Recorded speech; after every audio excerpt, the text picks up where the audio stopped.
Okay lang po yun ma'am, para maniwala sila, natutuwa po tayo. So isang magandang umaga po, ngayon po panibago na naman tayo magsasakay ng ating mga kababayan, mga karangkada, ng mga senior citizen, PWD at mga estudyante. At ngayon po ay meron po tayong i-accept ngayon, siya po ay 61 years old na po kayo ma'am. Ayun, at siya po ay ating hindi na pagbabayarin.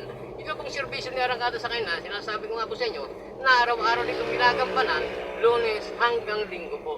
So, maswerte po yung nakakasakay sa atin dito kapag senior citizen na at PWD. Yun po, yan po si Mamo, para maniwala po kayo may sakay tayo. Yan. Pero hindi po halata siya senior, kaya ako pinahiya pong magtanong dahil po yung kanyang personality ay talagang parang hindi pa senior, pero sinabi niya 61 years old siya. Okay nga po.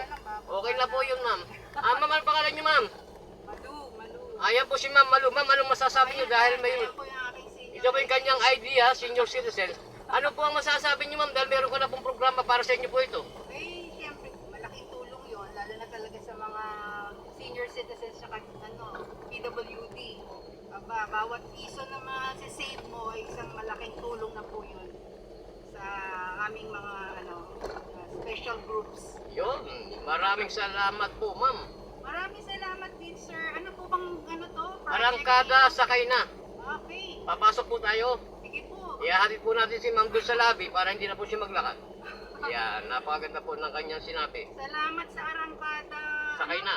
Arangkada sakay na. Grabe, Opo. mas maganda pa yan sa project ng gobyerno. Maliliit lang pong litra yan.